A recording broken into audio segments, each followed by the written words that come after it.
legacy maker, the All Sports The place Network. is here and the time is now. Let's take it round for round. And people gather round. Let's see who can win the crown. All the marbles involved. Football, baseball, or golf. Who's dominating the hoops? Who's talking false or the truth? Yeah, come and show me your war face. I'll show you my war face. No holds bars up for your sake. You better show up in good shape. Valuable information is key to your domination. So focus on preparation. Online is your reputation. Yeah, it's one-on-one. You and me. Ain't no fear in me. You will see. When it comes to this, you'll be wearing the number 23. In debate, I hold my weight cause these sports I'm attached to it. Your legacy, get ready cause I'm gonna set a match to it. Hey.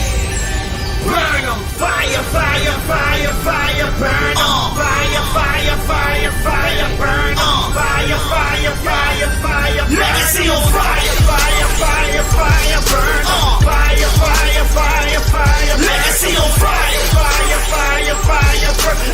Fire, fire, fire, fire, legacy on fire.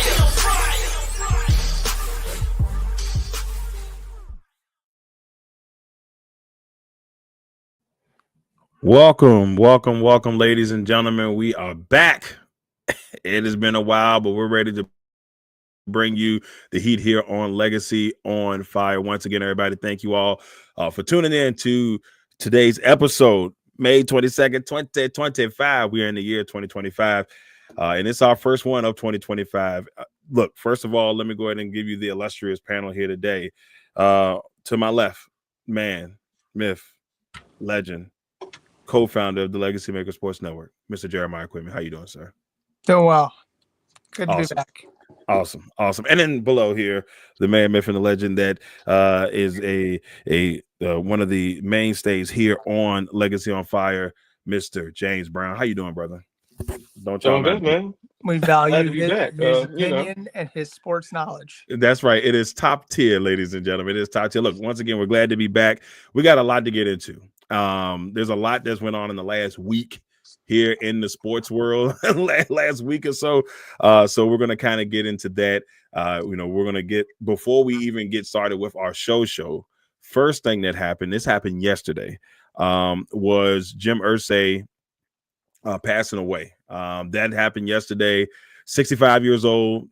They found him in his sleep. And they just got back from I don't know if he was at the owners' meetings or they had just got back from the owners' meetings, but it did happen. And it was just a crazy situation. But I wanted to get your quick thoughts, fellas, on Jim Irsay passing away, and what do you think that means to the Indianapolis Colts? Well, his daughter has run the program before when he got in trouble with the DWI. And was suspended for a year, and he was able to bring at least one ring to that city. But also, they've been to 2 Super Bowls under his regime.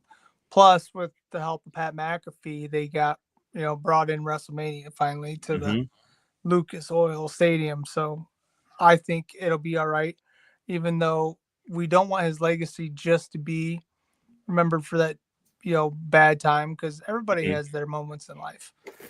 Yeah, but I mean, they've yet to say what cause of death was. Like you said, he just got back. I think he was taking an afternoon nap and they found him that he'd passed. So prayers and thoughts go out to the Colts family and the Irsays. Well, what about you, James? Your thoughts on Jim Irsay and his passing? Definitely sad to see him go, but he was an owner where, we've heard very few things when it comes to disgruntlements or, people being upset with him or how he ran the organization. He was an owner where it seemed his players loved playing for him. People in that building loved to be a part of the organization. Even if you think back to the scenario where they hired Chuck Pagano and was diagnosed with the cancer, and the way they rallied behind him, the organization from top to bottom, Chuck Strong, and even with Bruce Arians taking over instead for Pagano until he was able to come back. Irsay supported the team, his coaches, the whole way, the whole 9 yards. And so, I think he'll definitely be missed around the city. And one of the last things he did was, cheering on the Indianapolis Pacers right before they took off on the Eastern Conference Finals. So, it's sad to see him go. Hopefully, he's doing better now. I think they said he may have been experiencing some health issues, so he doesn't have to deal with that anymore. All right. And hopefully, the Colts will rally behind this and kind of use it to fuel the fire for the season. Maybe get another one for Jim in the case. Yeah, it's tough because he's one of the I would say, even despite the DUI stuff, I feel like he was one of the more beloved owners in the league.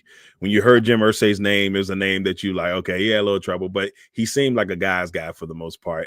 Somebody that you like, if I could sit down and drink a beer with this guy, it would probably be a very fun conversation. Pat McAfee thought the world of this guy. And if you can just tell, like, they just seem like they have similar energy. So it seems like they may, I don't know how he's taking it. I didn't get a chance to see the show or see how he's taking it. He But gave a very good bit where he talked about his feelings and his relationship with Ursay, even after he decided to take that swim. And very supportive guy, very much a team or a player's owner. So he was there for his guys. Yeah, well, like I said, we like we all said, just prayers to his family. And look, it gave the Indiana Pacers energy, and we'll talk about what they did last night against the Knicks. So we'll get into all that here in just a second. We got Western Conference Finals matchup tonight with OKC and Minnesota. OKC's already up 1 in that series. So we'll get into all of that. But before we get into that, let's go ahead and start off with one sentence.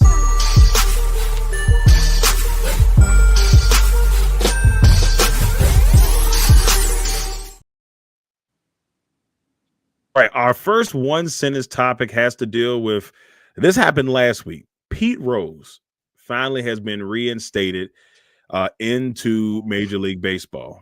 Now, obviously, a lot of fans, I'm pretty sure, Jay, I know both of you guys will probably feel the same way I feel, but this is too little too late, obviously. And to see a guy like Pete, be the player that he was, do all the things that he's done, as a player. Yes, he did what he did, but for me, it was weird. Like, you're going to not let this guy back in when they're openly letting people gamble now? Yeah, I was just like, wait a minute. So you got to let him back in, right? That's how I felt about it.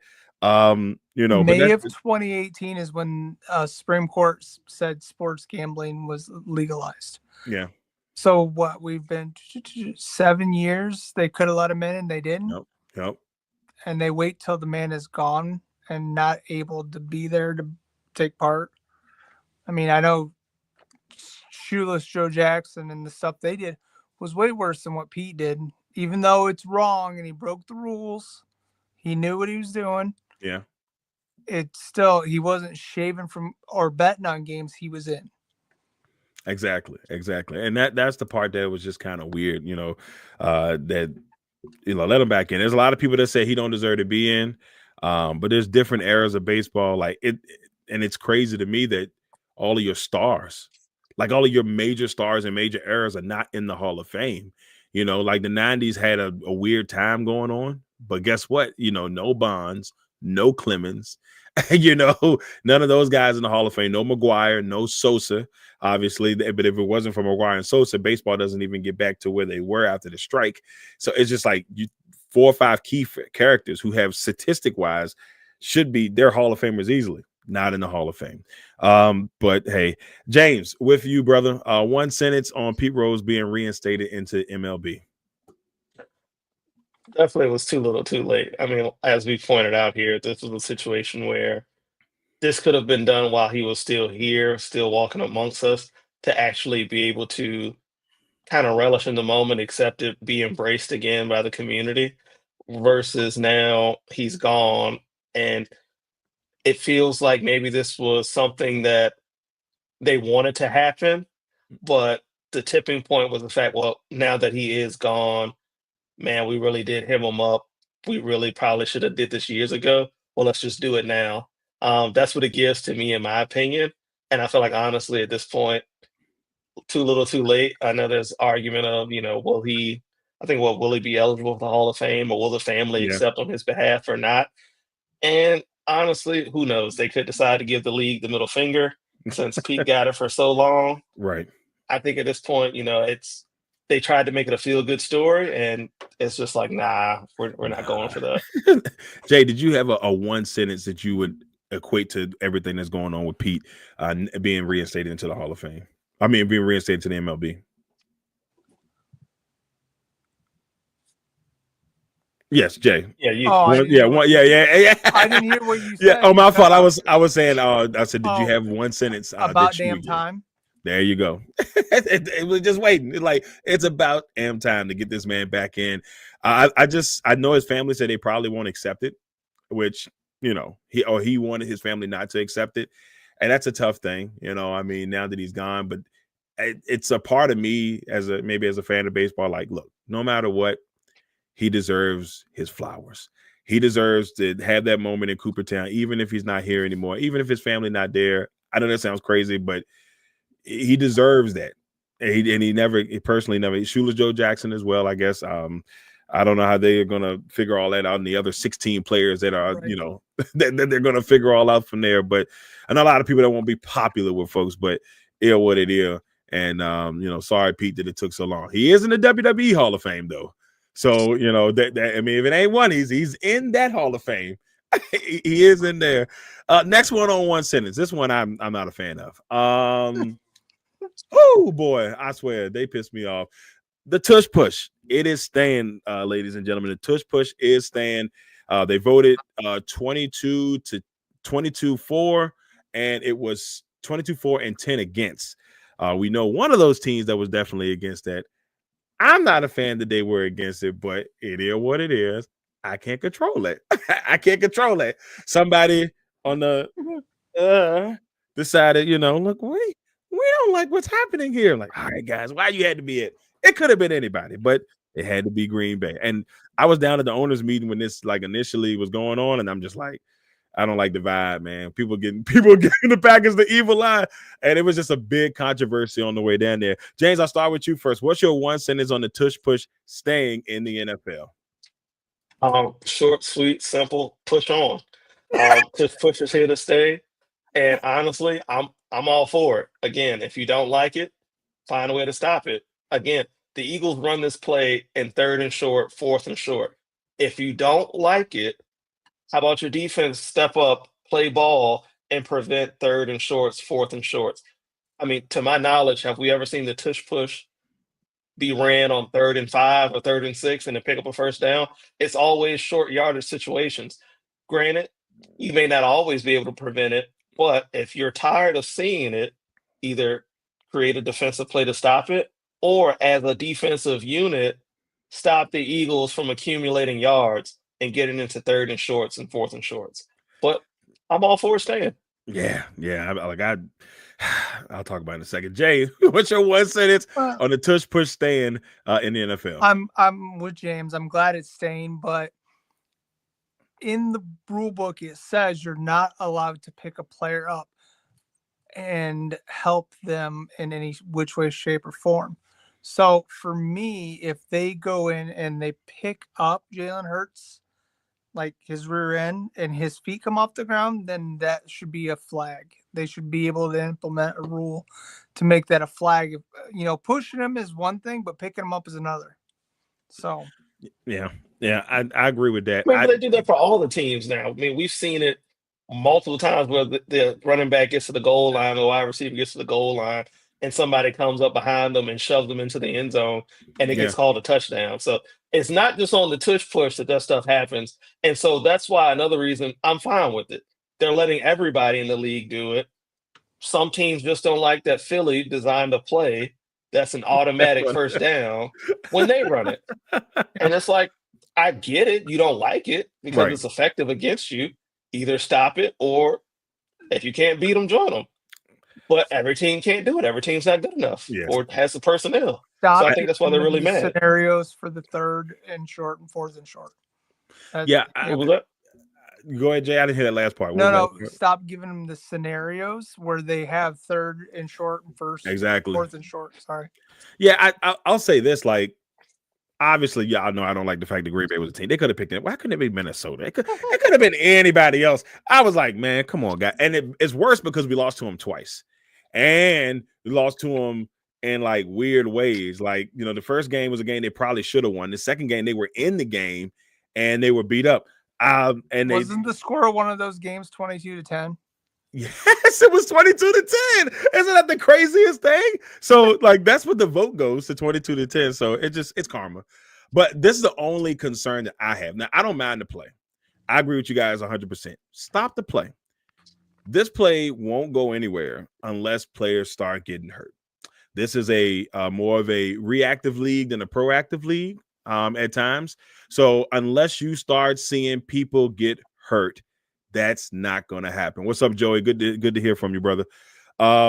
It's just not going to happen. They're not going to change the philosophy if that's the case. They just ain't going to do it. So until people start getting hurt, it's going to take a player that is like a big name, Jalen Hurts, somebody like that, to get hurt multiple times on it. Then I think that's when they may, okay, we may need to reevaluate this. But nobody's really gotten hurt from it. Maybe Chris Jones was a little nicked up from the Super Bowl. Maybe, but they were struggling. They were struggling. Before we move on, our man DJ Bland says, but it's almost unstoppable because they have control. The linemen know the snap, the defense doesn't. My thinking is if a team is willing to put their most expensive player and most important player in danger, then let them. I'm like, yeah, right. It's like, can't disagree with that. Yeah, me neither. That's what I feel that 100%. Or get you a linebacker that's willing to fly over the top and grab him by the shoulder pads and pull him back. Or just be Frankie Louvo and just keep getting penalties until they give you the touchdown. I was sitting there like, he's not gonna just let them. They was like, if he does it one more time, there's gonna be a touchdown reward. I'm like, I've never heard them just say we're gonna give you 6 points. But I mean, I guess you can't keep getting a penalty, and you can't go but too much further. They can't go half a distance to the goal when you're at the -2 yard line or something like that. You can't do that. So like you're at the third blade of grass. Yeah. Touchdown. Like, I think we can move it over just a little bit more. Give us one more shot. Oh, it's crazy. All right, that's it for one sentence. Now we're gonna head on over to the fire starter.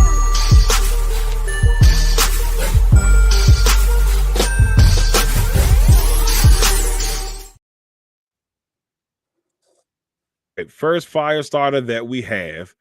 Oh man, this has to do with Caitlin Clark versus Angel Reese. Look, they have picked up where they've left off. I mean, it's been, pretty much quiet over the, past off season. You haven't heard too much about the rivalry, but the rivalry hasn't gone anywhere.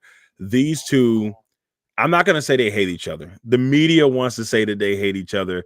There may be a little bit of resentment there, but these two are fierce competitors. And when I see them, I see Bird and Magic. And what Bird and Magic did for the NBA, you're being too nice. Well, I'm just saying, like what Bird and Magic did for the NBA is what Caitlin Clark and Angel Reese are doing for the WNBA. And unfortunately, it's white versus black, but that's just the way that kind of is. Jay, I'll start with you first. What's your thoughts on the rivalry continuing between Clark and Angel Reese? I mean, it's great for the WNBA because that game was one of the most viewed games that they've had in a long time. And people want to watch it, but it's nice to see Clark is not going to take that.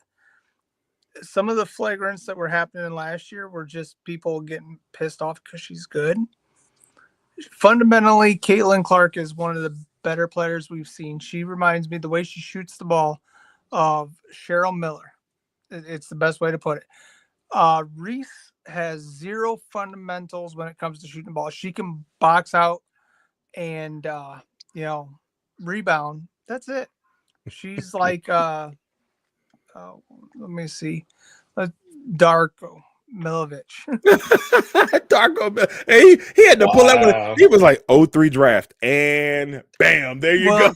Did you see her shoot the penalty shot or the? It was That was brick. You heard it through the TV go donk. It's so weird because I feel like she was better at LSU. I don't remember her playing that way at LSU. Maybe I'm just seeing that wrong, but a lot of people, and Joey says brick Angel Reese, every time she throws up a shot, she gets rebounds all the time because she can't make a bucket. She's rebounding her own shot. He says he can't make I've a shot. seen her a couple times go and shoot it under the basket and hit the bottom of the basket. and it's the craziest thing. Like, and I've seen her have games where I'm like, okay, she's on it, you know. But those are games where she's not playing against Caitlin. That's true. I mean, lately, Caitlin has had her number. Last year when she went across the head and smacked her across the head on that foul, you know, it was a big to-do. So every time these two play each other, it's always going to be something. James, I head to you, man. Caitlin Clark, Angel Reese, the rivalry continues. What are your thoughts on this whole situation, man? My thoughts are, if this is truly going to be a rivalry, Angel's got to start getting some games over Caitlin, man. I mean, right now, since last season till now, the Fever have a 4-1 lead over the Sky, and the one game the Sky won, they only won it by a point. And so, you know, if this is truly going to be the rivalry that reshapes and resets the WNBA, Angel's got to start getting some more wins, and her team's got to get some more wins against the Fever under their belt. And I do believe Angel's going to have to develop her game a little bit more, especially when it comes to her shot and her touch around the rim. Again, the whole reason Caitlin fouled her is because, hey, go to the line, earn it there from the stripe versus the chances of you making a layup. Again, did I think it was a flagrant foul? No, I thought it was a good take foul. People try to argue that, you know, hey, Caitlin did push her on the back end. And I'll say, okay, I'll give you that. But in the same response, Angel definitely did push her teammate to secure the rebound before Caitlin pushed her. So again, if we can go tick for tack all day, bottom line is Angel's got some things to work on in her game in order to lift up her team and make this rivalry a true rivalry, or else the Fever are going to keep dominating it and it's going to lose its luster. Yeah. So I think in order for this rivalry to truly continue, Angel and the Sky got to get some wins under their belt on their side. Yeah, it's. I'll tell you the other crazy thing about it is, like, since that national championship game, Caitlin's had a number. I mean, I agree with you guys 100%. Like, she's had a number. She's winning the games. I think she might have snuck one in there somewhere. I could be wrong on that, but it's been Caitlin Clark. And even though if you watch the beginning of the last season, Angel Reese was, you know, she was having a really good start of the season. We were like, oh man, she's really killing it. Caitlin was kind of get her feel. She was getting beat up, as Jay was saying. Like, she was getting beat up a little bit, and everybody was gunning for her, kind of the way Paige Beckers is getting it right now. But everybody is just like, you know, going for her. But now that Caitlin has got a feel for it, and you saw it towards the end of last season, I'm like, all right, now that's the Caitlin Clark we saw. And, you know, those logo shots that she takes and makes is enough to make, I mean, that'll suck all of the energy completely out of another team.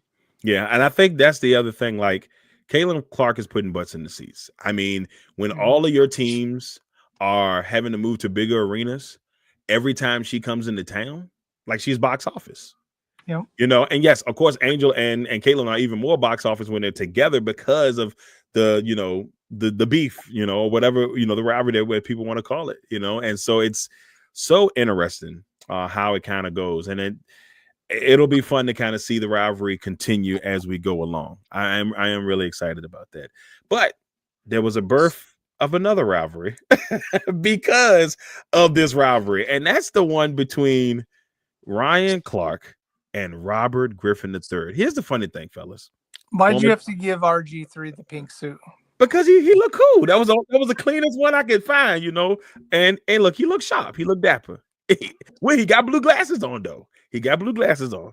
But look, his eyes doing the thing mine does when it wanders. All right, now don't do that. But so look, this rivalry has spanned it in different ways. Some people have different feelings on it. A lot of people feel that Ryan Clark is right. A lot of people feel that Robert Griffin is right. And it's been a very interesting take on how both of the players, I think maybe some things have been misconstrued throughout the way. Who knows? But I wanted to get you guys' thoughts on this. James, I'll start with you first. Ryan Clark, RG3, who's right? Who's wrong? You know, what are your overall thoughts in this bad boy? Honestly, man, who's right, who's wrong? So this started off when RG3 gave his take on, again, the flagrant foul situation between Caitlin Clark and Angel Reese, when he said, you know, Angel hates Caitlin, I believe. Yeah. And then, Ryan Clark kind of fires back. Well, I don't know how you can really get to that point. I don't know who's right. I don't know who's wrong. The weird thing that I get out of it is Ryan's comments about RG3 and always talking about milk and referring to his wife as milk. I'm like, wait a minute. Is this legit? And then you go down RG3's timeline and his tweets and his pictures, and he's doing it. I'm out with a tall glass of milk. Milk and Cookie Day on National Milk Day. Super Saiyan Milkman. He's the milk. So it's like, bruh, you mad at Ryan and saying he crossed the line for talking about your family when Ryan Clark said, well, hey, you always make these corny jokes about referring to your wife as milk and point out the color of her skin where I've had a conversation with her, she's more than that. And then you go down the timeline and you see the proof, and it's like, I mean, my God, you called yourself the Super Saiyan Milkman. What is that all about? It's crazy work. What are we talking about here? Super Saiyan Milkman out with a tall glass of milk? Like, what you mean by that? Like, what's going on here? It's like, come on, dog. You can't be mad you can't get mad when the man pointed out the truth. You over here drinking milk and whatnot, making all these jokes and whatnot. Somebody said, hey, bro, that's kind of corny. I don't know. And then no, that's not cool. You crossed the line. This, that, and the third. It's like he got caught drinking the milk and was like, hey, don't talk about me and my milk. It's like, bro, you putting it out there for everybody else. Super Saiyan Milkman. I was like, this is crazy work. Joey, I've never seen such. He can't be lactose intolerant. If Definitely not. Like his milk. Hey, like it, and that's he's definitely not lactose intolerant on any degree, on any level. He's getting that milk in. Exactly. A farm at the crib, the way he be talking. Oh my goodness, Jay, we're heading to you, brother. Ryan Clark, RG3. Who's in the right? Who's in the wrong? What are your thoughts on this? I agree 100% with what James said, but the thing is RG3. Where Ryan Clark said RG3 don't know what to talk about when it comes to Black women. I'm pretty sure that their daughters are mixed, so he kind of has a right to speak upon that. Plus his mother.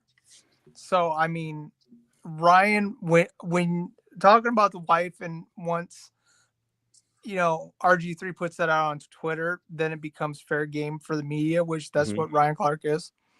But don't bring his daughters into that stuff. That's not cool. You don't mess with a man's family.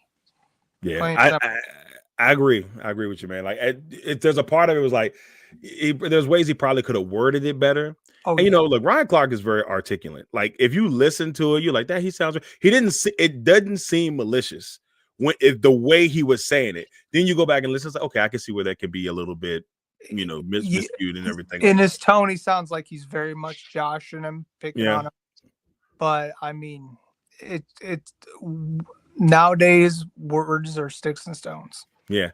The other part of this, though, y'all, that we haven't kind of touched into, when Ryan did his rebuttal, he talked about how bad of a teammate RG3 was. He was he went into him about like, you was a bad teammate on the football field, and you were a bad teammate in the booth. And then he talked about how he kept trying to help RG on certain aspects, but he just wouldn't get out of his own way. And I was just like, ooh, he went for the jugular. So I think that obviously there's something there with Clark that he just didn't like from when RG3 was at ESPN, and it just, his words may have united this this whole situation. But there's definitely some spoiled milk involved here. Family. It's still milk involved. It's still milk involved in some form of fashion. This would never have happened if RG3 didn't put out these milk tendencies. I don't know, man. He the one put the milk out there. Nobody else would have known shit about milk if he won't doing it. James is 100% right on that, because he's really going after that milk. Yeah, does he have a milk sponsorship at this point? Right. Because the way he uses it and the frequency, it's like, I'm like, is he sponsored by milk? Like, the old got milk mustache. Like, they could bring that back and he could be the face of it. He uses it so often. Cows beating up the chickens. Well, here's my last thing, and before we move on, but it's like, I don't think he spilled any of that milk, Joey. He lapped it all up. Instead of spilling the tea, you be spilling the milk. That's great. But I think like if you continue to, mock your, well, I don't say mock your wife, but if you keep labeling your wife as, milk, milk, milk, milk, milk, everybody knows what you mean. You mean white, white, white, white, white, white, white. Okay, we understand, brother. You got a white, white, and that's cool. Like, she's a beautiful woman. But what I don't like for this overall, y'all, is that now both wives are getting attacked. And now Ryan Clark's wife is getting attacked because they put side-by-side pictures up and they said, oh, look at her. She big. I saw her. I think she's a beautiful one. I don't think she was that big, but they look at, they were looking at her and they were saying that. So now they're attacking both wives on a situation that's all about a foul. That we went from a foul to, your wife is this, your wife is that. Even one of the Ochos came out and tried to save the day. And I just don't think it was enough. There might have been a manual. So it's sad to see, fellas. It's sad. You mean Ochos? You said Ochos. You said Ochos made like Chad saying, I was giving her all I had. Hey man, Chad was at the strip club on his last episode of Nightcap. And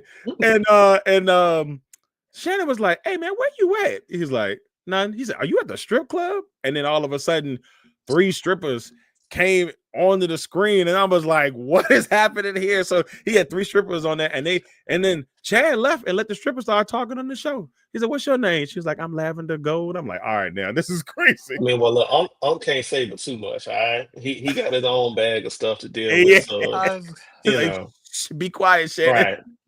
Right. Be quiet, Shannon. He just got to roll with the punches on that one. Make sure you hang up the phone. That's all we got. Right. That's all we asking. Like, brother, please, brother, please. All right. So hopefully Ryan Clark and RG3 will figure everything out.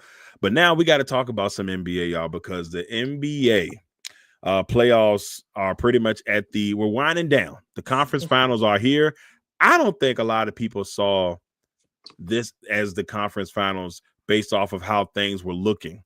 No one saw Knicks versus Pacers conference finals on the east side. Nobody saw maybe OKC in there, but Minnesota, I think, is like a 6 seed, and they weren't having the greatest time during the year. But these two faced off last year too. So now we see these two Eastern Conference Finals and Western Conference Finals. We saw the Thunder win in Game 1. And the MVP, shout out to the MVP, y'all. And I'm not gonna SGA because I'm not gonna say Gilgeous Alexander. I saw every time I see Gilgeous, get nervous. Shy Glorious Alexander. Yeah, that guy. I tried to Lamont it earlier. I looked it up. Yeah, I studied it for a bit. Next time we have to have a hard name, we get the sound and just play Lamont playing this. The second foreign player to win the MVP. And that's crazy because I forget that he's from Canada. Like, I forget that he's from Canada. But I'm proud. I like a guy like him. I mean, like he, drafted by the Clippers. He gets traded in that Chris Paul trade. He comes to Oklahoma Paul State. George trade. It was a Paul George trade. My fault. Yeah, Paul George trade. And he comes over, and a lot of people didn't have any really like expectations of what he was going to bring there. And once again, this is the third MVP that the Thunder have had. Mm-hmm. It's the third MVP that the Thunder have had. And he was second place last year. He was second place. I thought he should have won it last year personally, but that was just I thought he should have won it last year. But the NBA's like that. They'll give it to one guy this year that don't deserve it, and then the next year they'll be like, all right, now he deserved it this year. Don't get me wrong, but they're usually a year late when it comes to these MVP awards. But let's kind of get into these series. Jay, I'll start with you first. We'll get with the West. Who do you got? Who do you got in the series with the West and with the Wolves and the Thunder? And how excited are you to see Alexander go up against Anthony Edwards in this Western Conference Finals? Just for me, because my son-in-law is from Oklahoma, a huge Thunders fan. So I got the Thunder pulling it off 4-2 and making it to the championship. I really think as long as they stay hot, they'll be fine. If they start just doing their normal, let's fall apart or do what my Cavs did. Yeah. You can't do that. It's weird because like the teams that are in this year, like 3 of the teams have never won it. And there's a team that hasn't won it since 73. So it's almost feels like essentially we're getting a new NBA champion for the first time ever. Even though the Knicks have two, but it's been so long. It's like, bro, if they win it, it's the first. It feels like the first time ever, at least in our lifetime. And we've seen so many great Knicks teams. So it's over the years, and so it'll be interesting to kind of see how they pull off that one. Combinations of Knicks. Exactly. James, Western Conference Finals. What are your thoughts? Wolves versus Thunder. I think the Thunder do pick it up in 6. Right now, I think they clearly have the better team, and you could arguably say even the better superstar when it comes to Shea versus Ant. In game 1, we saw where it was close early on, and then the Thunder hit their stride and blew it wide open after halftime. I know a lot of people may try to argue that, well, Shea's a foul merchant. He's hunting for fouls to get to the free throw line, but I would still say he still plays with a certain grit and toughness to his game to where, the refs give him those calls because they genuinely don't. Hey, more than likely he was fouled, or hey, we've seen him take contact before. He had to have been fouled there, or something went wrong here on this play. A lot of people try to liken it to James Harden's style of play where, he was this foul merchant collecting all these fouls during the regular season. And then come playoff time when the game gets more intense and a little bit more physical, the whistle kind of gets swallowed by the refs. Well, we've seen Shea still get the benefit of those calls. We've seen it early in game 1. He still gets the benefit of the whistle. And I believe it is because he does play the game with a little bit more of a physical mentality than Harden did. But then also, I feel like he's got the better pieces around him. When you look at Jalen Williams, the one that starts, and then also the one that comes off the bench, but then having Chet Holmgren, Isaiah Hartenstein, he's got a little bit more insulated help around him. Whereas with Ant and the Timberwolves, we can see where, there's Ant, then there's Julius Randle. But after that, some nights there can be a drop off to where either they don't have that third guy to kind of help pick up the intensity of the scoring when needed, or if Ant and Randle need a breather and go to the bench, they don't have that guy that can kind of come in and produce offense. And so I believe ultimately that's what's going to get OKC over the hump and into the finals. It's been such a great job, by the OKC front office. I mean, we laughed when they had accumulated 9 million draft picks. And for the next like 10 to 15 years, they just were like, it was a crazy amount. But here's the funny part. They still got all those draft picks and they're still this good. This is one of the greatest jobs I've ever seen from a GM in the history of the NBA, in any sport, to be honest with you. To be able to be that young, and with the way this is shaping up, a really good chance. You go 68-14 on the season, a really good chance to win an NBA championship. Not with the Durants that you had, not with the James Harden that you had, not with the Russell Westbrook, but with this team. And knock on wood, staying healthy. This team is so good and so young that they could dominate the NBA for years to come if everything is. And they done haven't right. started paying everybody yet. Right, and that's they haven't started paying everybody yet. They still got time. We'll see what happens when that happens. But I mean, as the Thunder win the championship this year, Sam Presti, you might look at him as an up and come, like one of those GMs where it's like Howie Roseman. We don't hear his name a lot, but it's like he could be top GM. But then also we could go back and look at that trade that landed Shea in OKC. Pat Riley type of trade. And it's like one of the best trades ever for them and one of the worst trades ever for the Clippers. Because all they got back was Paul George, and they never got over the hump. And now he's gone. Yep. And can't get over the hump in Philly. He can't even get out of it. The Clippers can't even get out of their own way. Every year they got all this talent on this team. Or it's old talent now, but they got all this talent in the team, and it just never comes. Brand new stadium, everything. It just never comes to fruition. So there's something they got to figure out there. But shout out to OKC. They've done a really good job. Minnesota, this is their second year in a row that they've been in the Western Conference Finals, so they're no slouch. If Ant can figure things out, and Gobert, it's still early. We got game 2 tonight. So then we go to the Eastern Conference. We saw a thriller. We saw a thriller in New York. It was 138-135, but the Pacers had to, first Halliburton is a monster. This man hits one of the craziest jump shots of all time. Hits him with the Reggie Miller choke job. They move on, and then they win in overtime by 3. James, I'll start with you first.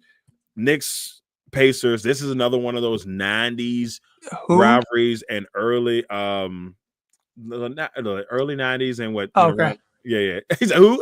So Well, go Jays first. There's too much J going on. Hey, it's the J&J podcast in here. Come on now, let's talk about it. Hey, but so yeah, we got those two with the Knicks and the Pacers, and we've seen these rivalries heat up. Even when like Carmelo was there, it started heating up again with Herbert and those Heat years. We saw a little bit of it then. What are your thoughts on this series, man? The Knicks fans are crazy. What are your thoughts on this series? So again, I feel like this is going to be the toughest for these two series. I feel like these teams are going to trade blows back and forth, and I think it does go 7. And I don't know. I got this weird feeling, man. I think the Pacers could probably do it. I mean, we saw how nobody gave them a shot really against the Cavs, and they went into Cleveland, win games 1 and 2 on the road. And of course, Halliburton hits the crazy shot at the end of game 2 to win it at the buzzer. And he almost did it again last night, but his toe was on the line, only to then propel his team to get the dub in overtime. And so Indiana right now, man, they have this it factor to them to where, it's driving them forward. And we've seen them erase deficits throughout the playoffs. And for whatever reason, when they really need it, their shots are on and they hit. And so right now they have that it factor. And I'm going to roll with it, man. I'm going to go with Halliburton and the Pacers. I think they get it done in 7. I know that's going to piss off a lot of New York Knicks fans, but I mean, you're back in the finals. Baby steps, you're getting there. Yep. But I feel like right now, man, Halliburton and the Pacers, they've got it. Yeah, I feel like it's definitely and it doesn't help that the Knicks rotation is so small. Like that's true. That's true. The Pacers play a good amount of players, whereas the Knicks, they got their rotation. Thibodeau likes his 5-6 guys that he'll run in and off the bench, and Thibodeau those guys are going to get tired out. Thibodeau don't be stretching the bench for nothing. And you guys like a game last night. You gotta win that game because of how tight that bench can be. Jay, we head to you, man. Pacers, Knicks. It's 1995 all over again. Reggie Miller. I agree with James. I got the Pacers in 7. Every one of the Pacers starters last night scored in double digits. Naismith did not miss a 3. He made 6 threes in the fourth quarter. He was the person that brought him back. They're getting the random person hot at the right times, and Halliburton is solidifying himself as the superstar in this league. So I mean, and I seen Obi Toppin is now a Pacer. Remember when we thought he was the next great thing, and he's not? What happened there? Yeah, I mean, he was with the Knicks, and then they traded him to Indiana, and so he's solid bench role there, but he never accumulated to what they thought he could be. He was killing them when he was in Dayton, though. Boy, he was out there flying past people. Naismith Player of the Year. Yep, he was killing it. So here's my thing. There's a part of me that wants to see the Knicks go to the finals. And this is coming from a Heat fan. This is a tough thing for me to say. But there's something like I feel like if it doesn't happen now, it don't happen. That's because you feel bad for New York, period. That do, right? Like I feel like if it doesn't happen now, it doesn't happen. Like if they don't go to the finals now, try to win this thing now, it doesn't happen. This is their best chance. Boston is gone. The Bucks are out of there. All of the big dogs are out there, and yes, Indiana's going to give them every bit of that they can handle. That's what's like. If they're going to do it, it has to be now. The other part of this is if you're the Sacramento Kings, how sick to your stomach you have to be. Like you had Halliburton and you had Fox, and you traded both of them. You made the playoff once. You're like, we're going to be fine. You traded both of them. And so I mean, he landed, he was there. You had him. And you said, nope. He was hurt. He didn't want to leave. And ever since he's left there, he's proven why you made a mistake. So if you're a Sacramento Kings fan, I feel so sorry for you. Your ownership group, your GM, they don't love you. I just want you to understand that they don't love you, man, because like their pickup of Siakam last year, is such an underrated pickup. Siakam's a guy who can average anywhere between 15 to 25, and you wouldn't be surprised. He's a really good player. He was there with Toronto when they won the championship, so he has the pedigree. He's a guy on that team that's been there. So there's a part of me, and he played the most minutes last night too. Exactly. There's a part of me that says a guy like that with that experience, along with a star like Halliburton, they help Indiana push through. I think Indiana fans, you're gonna have something to smile about. I know. I'm sorry, Knick fans. I kind of want y'all to win, but there's a part of me that's like, look, the way Halliburton and that crew. And James made it a great point. Like they have their bench depth is just way better. So Indiana, going back to Indiana, as Michael Jackson would say. So and Jalen Brunson, I feel bad for him because he's going to end up leaving. Because if his braids get any tighter, his forehead will be back here. So there it is. There's our Eastern Conference Finals predictions. Joey said he's only picking the Minnesota Wolves because he used to live there. So he go Wolves. That's the only prediction he got on that one. All right, so there it is. There's our Eastern Conference Finals. When we come back next week, we'll get a little bit more into that. But for now, it's time for us to go to the main flame and talk about some NFL.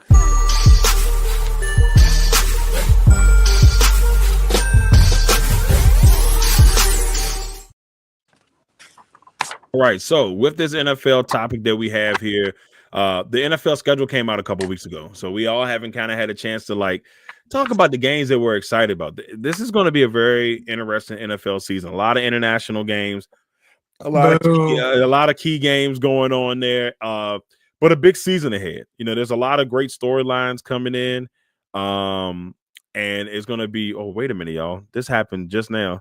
We'll talk about it once we get it, but a lot of great NFL things going on, heading into a lot of great games. So I kind of wanted to get your thoughts on that. But before I get in that, reported by ESPN, Caitlin Clark and Ryan Howard clash at half court before they get separated by their teammates.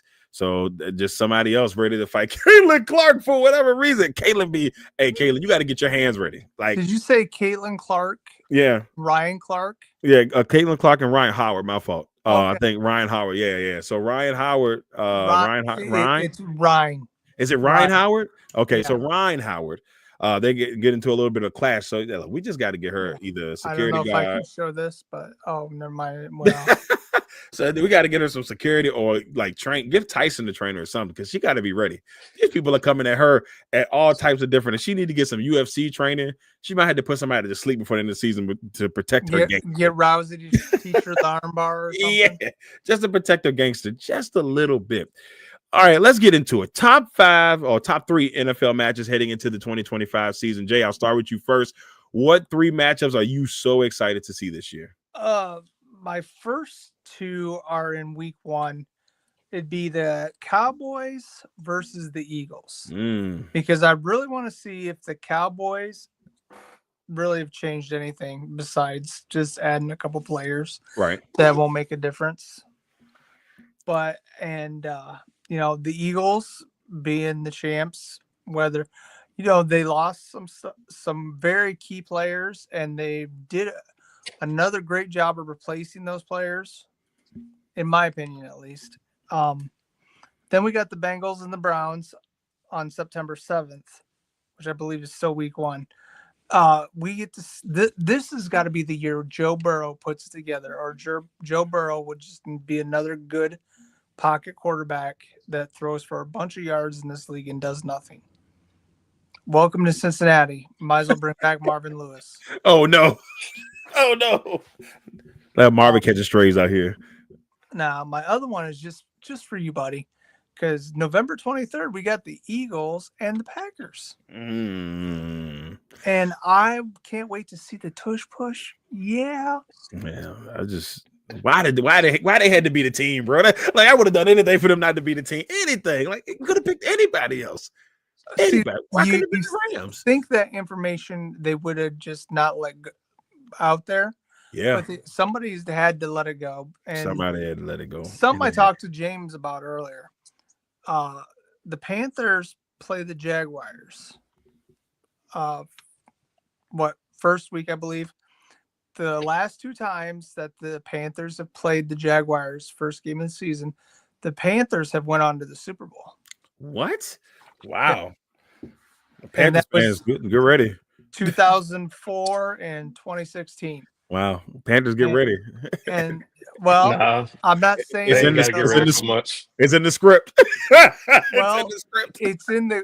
We talked about the colors of the logo. It's in the blue is in the color. Oh no. Well, hey, there it is. Carolina Panthers Super Bowl champs. Congratulations. I mean, that's where we are. But look, that's a very interesting thing.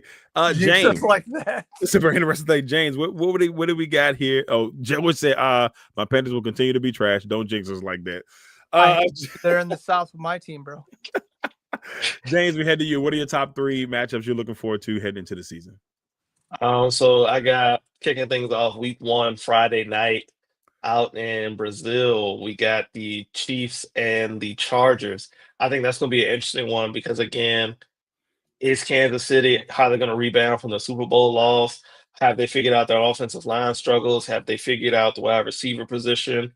How Rasheed Rice going to return? But then for the Chargers, a lot of people believe this could be, the year that they begin to kind of take the division away from Kansas City. And so we'll get to see week 1 how both of these teams look. And if, LA can begin to kind of dethrone the Chiefs out in the AFC West. So I got that one week 1. Week 9, the Chiefs again going to Buffalo to take on the Bills. I mean, Josh Allen versus Patrick Mahomes, always an entertaining game. And we'll see who gets the better of whom this time around. Usually Mahomes dominates that stretch. Again, it's kind of like one-sided where Mahomes has most of those W's in the column, but it's always been a great game between those two teams. Then my last one I'm going to pick is going to be, actually week 6. We get to see the new look Chicago Bears and their quarterback, Caleb Williams, going against the Washington Commanders and Jaden Daniels. Again, we saw Washington go on a tear last year, and we saw Caleb kind of struggle, but since the season's ended, he's got a new coach. That coach has come in. They've revamped the offensive line. They've gotten him additional weapons at the tight end position and wide receiver through the draft. And so that game will kind of give us an inclination of, can Caleb put it together? Can he lead this Bears offense? Can he lead this Bears team to be competitive and then also potentially fight for the division and a championship? Because the pieces are there. They've invested in him this offseason. They've given him an offensive head coach. They've given him a guy that seems to know how to at least coach that side of the ball. We'll see if he can be a head coach, but the pieces are there in place. And if you're Caleb Williams, you have to show strides this season of being able to be a confident quarterback in this league, or else you're headed for a one-way ticket to possibly the UFL. Oh no, the UFL go crazy. Dad wants to go there to avoid going to Chicago. If it doesn't work in Chicago, his dad might get his wish. We just don't know if there's going to be a return ticket to the NFL. Yeah, that's tough. He's gonna be Johnny Manziel with prettier fingernails. Prettier fingernails go crazy. I don't really have so many, but I will say the one that I'm excited about the most, Packers Commanders week 2. I'm not gonna sit here and lie to y'all. I am very excited about this. Is what they call bucket list stuff. So for me, I'm excited to be able to go to Lambeau. I can't even begin to tell you, like, to go to Lambeau is going to be. You've already been there, haven't you? Yeah, but this is going to be different. this is going to be a little bit different. This is a little bit different. So I'm intrigued to see how it goes, and I also want to see how the Packers got, if they have gotten any better. Because to be honest with you, I don't feel like they did enough off-season wise. Personally, wear your knee braces so you can try to do the Lambeau leap. If I try to double dare, everything's getting shattered. It's gonna be a little rough. It's gonna be a little rough. But I'm also excited to see rematch. Kansas City and the Eagles do face each other. I can't remember which week it is, but they do face each other. That's a matchup I want to kind of see. Is it week 2 that they face off? Week 2, yeah. Yeah, so that's another one that I'm very very intrigued to kind of see how that goes. And to be honest with you, I'm gonna be Cleveland watching this year. So like whatever game that Shador Sanders, if he's still on that team at that time, if he gets a chance to start, that'll probably be And my you know third damn name. well he gonna be there. He I gonna be there. mean, Dylan Gabriel's gonna be there. We don't know if Tiny Hands or Old Man is gonna be there. Right But now, Shador and Gabriel are gonna Kenny be there. Pickett is leading the quarterback competition. That's crazy. So if that, And so they're fucking up already. I think they keep all. I think they keep all Who's my four strong because hand? I think they keep all four because you can have an emergency quarterback, and then on top of that, Watson's not coming back this season. If he does, it's going to be like late December. By that time, they're going to either try to get rid of him or find a way out of that contract. They are. You can tell that obviously they're on the move on, and the way that they show Shador on, they really hype Shador on that Cleveland Browns social media page. Every time they post something, he is in the mix, and they show him more than they show Gabriel, which is crazy work. You should have just drafted him in the third round. What are we doing here, guys? What are we doing, Cleveland? Gabriel has not looked comfortable in practice at all. Yeah, I've seen a lot of his passes thrown behind receivers or over the top of them, where Sanders has looked very comfortable. So and I blame Cleveland for that. They put this kid in. They put this kid in a very uncomfortable situation. It was almost like RG3 Kurt, but it wasn't as the same. But it's almost to that same vibe. Like obviously they needed a quarterback of the future, and a lot of people had them picking Sanders initially in the first place. They're in either one of the first two rounds. So for them to wait and then pick him is just like, and then you trade up to get him. It just, to me, just felt like, and I think, James, you said it best once. He was like, this is the Cleveland Browns being the Cleveland Browns here. You didn't need to draft another quarterback. Just draft the one. You could have drafted Deion. I keep saying Deion, but you could have drafted Shador in the third, and nobody would have banded that eye.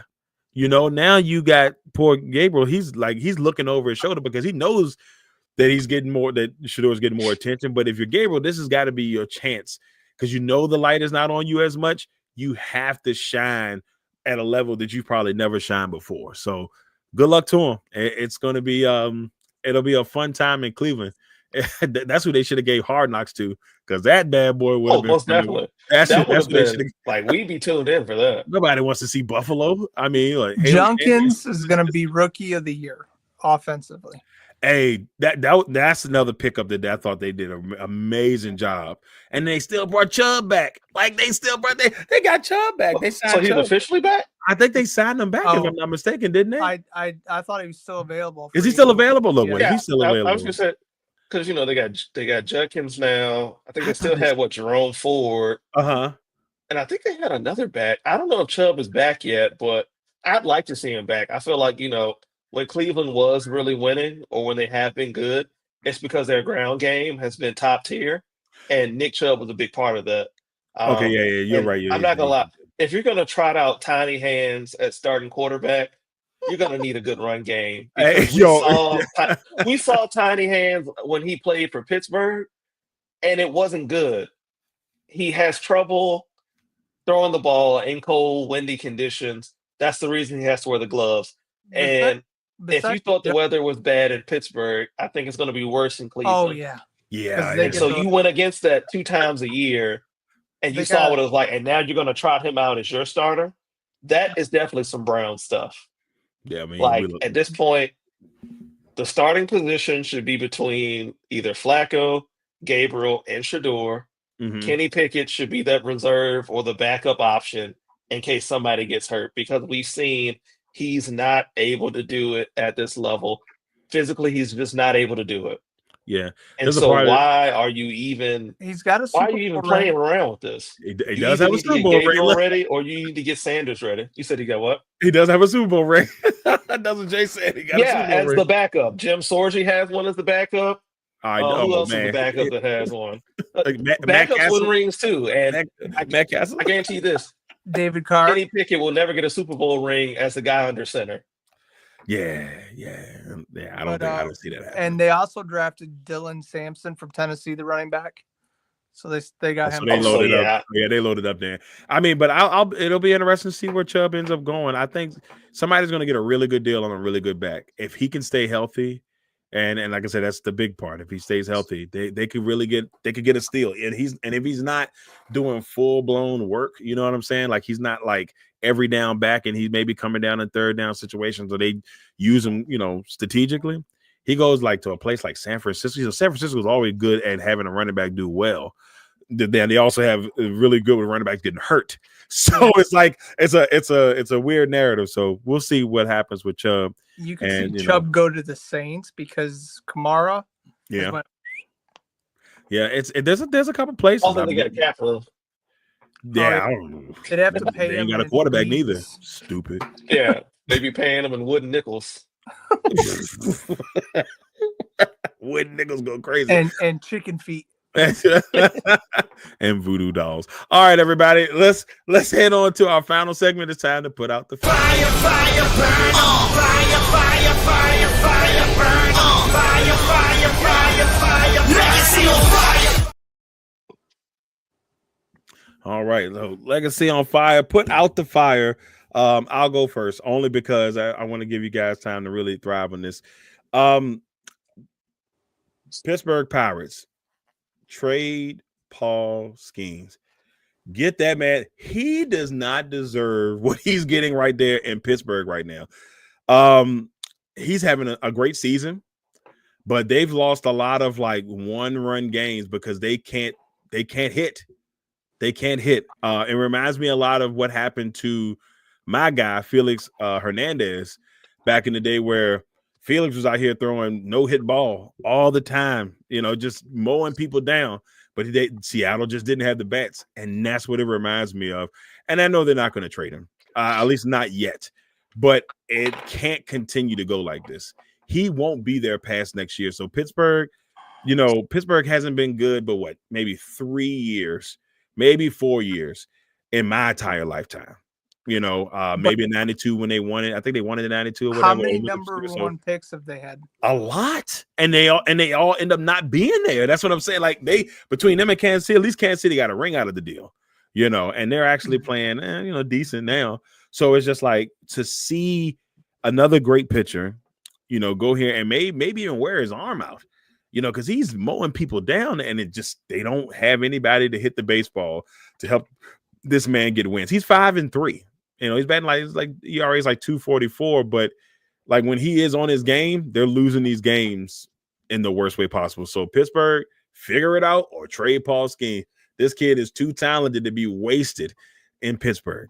And I can only think of maybe like one team that could use him, as they, try to win the division and, actually win the division the first time since 2002. But I'm not even going to talk about that. Stop being a homer. Is this a team that's like northwestern? like Northwest, a little teal. Kind of like out there. Yeah, a little teal, a little blue. They had this one legend. They had this like legendary guy back in the day, maybe. Yeah. I mean, had some great sneakers. Yeah. Okay, I think we know that. Okay, I think I know where you're going. Maybe they had one or two good players that they like to trade away. Yeah, and then usually they go and thrive, and or we sign somebody that's not supposed to be there, and you sign that guy, and that guy leaves the next year and does amazing. Adrian Beltre, all that stuff. He was one of my favorite players. Beltre did us dirty, man. We paid him all that money. He went to Boston, win the World Series next year. Anywho, but no, seriously though, Pittsburgh, get it together or trade this man. Just don't let it be New York, and don't let it be LA. They don't need any more people. All right, fellas. Who wants to go first? Who wants to put out the fire first? I'll go. James is in. James, time for you to put out the fire. You got me thinking baseball now, so. All right. So for my segment, I want to highlight Hard Knocks for December. We got the word that Hard Knocks in season this year is going to be the NFC East. And honestly, I feel like it's going to be a great time because it'll highlight what two dysfunctional organizations look like versus what a championship organization look like, and then an up-and-coming organization looks like. Clearly, we know the championship organization is going to be the Eagles, so we'll get to see how a championship team is built, what it looks like top to bottom. From Washington's perspective, we'll get to see what an ascending team looks like. They had the miracle run last year. Can they build upon that? Jaden Daniels is already back in camp. Looks like he's added on some muscle to try to extend on the run they made last year. And then we flip to the other side of the coin where we got the Giants and the Cowboys, where every time you look up, it's just like, they did what again? Or fans are just slapping themselves upside the head because like, we did what? They traded for who? They signed who? We let who walk? I mean, if you're a Giants fan, I know there's the excitement of potentially Jackson Dart being the quarterback of the future. But let's see, he's got to beat out Jameis Winston and he's got to beat out Russ. That should have been another option for Hard Knocks to have on their own because we know that quarterback room is going to be insane. Not to mention the rest of the team around them. How's it going to work? We know Dayball's on the hot seat. We know Joe Shane's on the hot seat. Honestly, the replacement for Shane, he's kind of technically already in the Giants building because it's his son. Because his son told him last year, you trade up to get Jaden Daniels, you find a way to make it work. Dad didn't listen. Jaden Daniels goes to Washington. The rest is history. So his son's like what, 12? Have the Already GM making moves. in the building. It's Joe Shane's son. And then you flip the coin to Dallas, where it's just like, honestly, guys, at this point, I think Jerry Jones is putting how to build a championship football team in Chat GPT, and it's just not getting the responses needed. Oh my God. Chat GPT go crazy. We all know you do not trade for a wide receiver from the Steelers. None of them work out. AB went crazy. Martavis Bryant couldn't stay off the weed. Claypool gone. Claypool out of the league gone. Bro went back to Canada at this point. Deontay Johnson last season, he didn't get traded, but they let him go. And he played for more teams last season. I think it was like 4 or 5. He got released like 4 times. It was crazy. Whenever Pittsburgh is telling you, hey, we're done with this receiver, believe them. The guy's cooked. I think the only one that worked out was maybe Randall L going to Washington back in the day. I think maybe Emmanuel Sanders, maybe. Yeah. Because those are like the only 2. Outside of that, if Pittsburgh's done with the receiver, believe them. The guy's cooked. Not to mention that you overpaid Dak for the second time in his career. Now he's making $60 million a year. Definitely can't feed a team around him. You've paid CeeDee Lamb. You still need to pay Micah Parsons. Oh, and then let's say Pickens does ball out. You're going to have to pay him too. You already didn't have enough money to pay the players you already had in-house. So you bring in another guy at wide receiver who can be a bit of a diva, definitely wants the ball, wants to make big plays. And if he does it, you have to pay him now at the end of the year. What is Jerry doing at this point? I mean, we've known for years he's made questionable moves, but this year, this December, we'll get a look at it behind the curtain to see just how checked out of the building Jerry Jones might actually be. Jerry don't care, man. All Jerry care about is they make money. And as long as they say, how about them Cowboys? And they feel like they're America's team, they don't care about winning. That I mean, if you're a fan, is it just on repeat in his mind, and he's just reliving the 90s because he's stuck in 1991. He just chooses to go back there. My man's he's like, I'm not going to deal with reality. I'm just going to go back. I got 3 championships. What am I concerned about? Yeah, he's like, he don't care. My carpal tunnel's starting to weigh down my hand. He don't care. He got his 3 wins. I will say this though, Dak, watch out for Milton, man. If you let that, that kid is good. Like the reason why they traded him from New England is because they were afraid that people were going to start calling for Milton and Drake would not be able to get his development. And this was a perfect move by Dallas. I can't believe I'm saying that out loud, but this is a perfect move by Dallas because if Dak does go by the wayside, you got a young gun waiting in the wings that a lot of people like were thrilled about and was shocked that Dallas went that route. But it was a good move by Dallas. But we'll see. We'll see. Jay, we head to you, brother. Time for you to put out the fire, my man. Oh God, you got me on football now. So he went from baseball to football. Nobody had on their bingo card about the sad passing of Irsay. They would have picked Jerry Jones hands down. Wow. They still got Cap. Oh no, we don't went that far, bro. Well, I mean, of any owner, let's be honest. The man's like 900 years old and still running the Cowboys into the ground. So, yeah, they'll be picking in the top 10 next year too. But I mean, let's talk about the Caitlin Clark thing. She has revolutionized the WNBA to make it a watchable sport for people. Mm-hmm. Because before, I remember, Darrell would be like, "Hey, we got a WNBA game for the Mystics," and everybody's like, "No, I can't make it. I've got an ingrown toenail." That's hilarious, but he's not lying. He's not lying. If Caitlin Clark's playing, I might just go watch, just to watch, not just to cover it. because she brings that. What is that? The magic Mm-hmm. to the game, because you want to watch her play because she really is fundamentally sound. Her passing, her ability to drop the dimes, and then she passes like magic and she shoots like Curry. It's Best crazy. thing I got. Yeah, or you could say she pass like magic, shoot like bird, and you wouldn't be wrong neither. But You see, wouldn't be wrong I'm trying neither. to remove the white and black out of it because I feel that's where people are more focused on it. Yeah, and like I it said, shouldn't be that. that's the unfortunate part. I mean, but Because it's Cheryl swoops. But what I told somebody, this is why I'm not saying she wouldn't be popular without it, but you got to look at this. It's always been a thing in sports. Tiger Woods in golf, Serena Williams, anytime Jeremy Lin, when Jeremy Lin was hot in the NBA, if you are a different race that doesn't normally do something this extremely well, people gravitate to it. It's just I mean, since I've been around, I feel like that always is that's always the case in some. And this is, and look, obviously white people play great basketball just as good it can be as black people. Bird.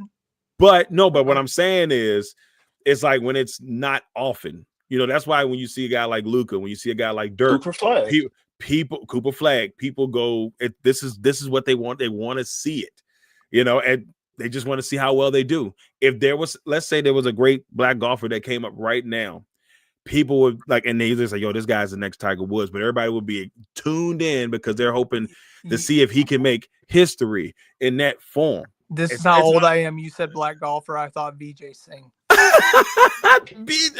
Hey, BJ could go though, man. I ain't gonna lie to you. I thought BJ was black when I was a kid until I found out he was Indian. I was like, what? Okay. I thought he was black up until you just told me that. I didn't.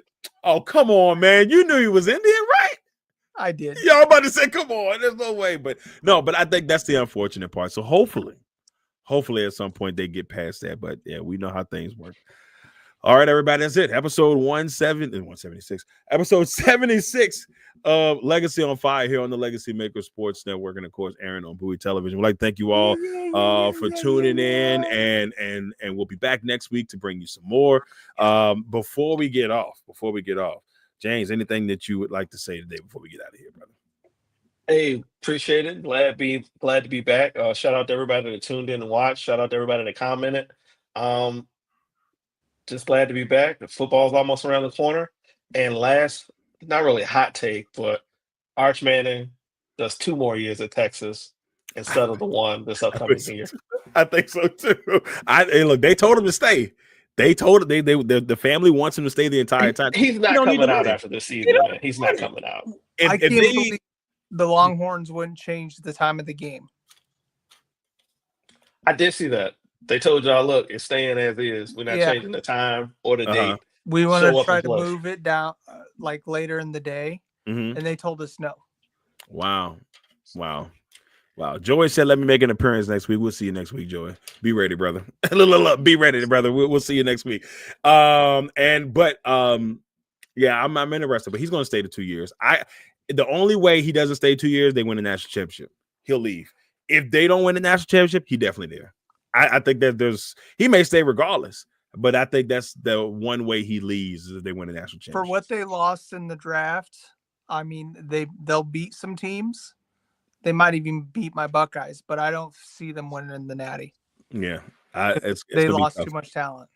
Yeah, there was a lot of Texas in the draft this year. Michigan players, Texas players, and what was the other school? Ohio State had a ton of. I felt like every time I turned around, there was somebody 14 players drafted. It was somebody getting drafted from one of those schools. I'm like, or Alabama, throw Alabama in there too, or Georgia. So that little group, it was just like, somebody SEC, from man. They produce somebody from here. Jay, anything you want to say before we get out of here, brother? Just love your people. Y'all have a blessed week. All right, everybody. Once again, thank you all for tuning in for episode 76 of Legacy on Fire. We'll be back next Thursday to bring you a little bit more, talk a little bit of sports, get you a little update on the NBA playoffs and where they stand. And who knows, somebody might have already punched a ticket into the finals by that time. But we'll find out.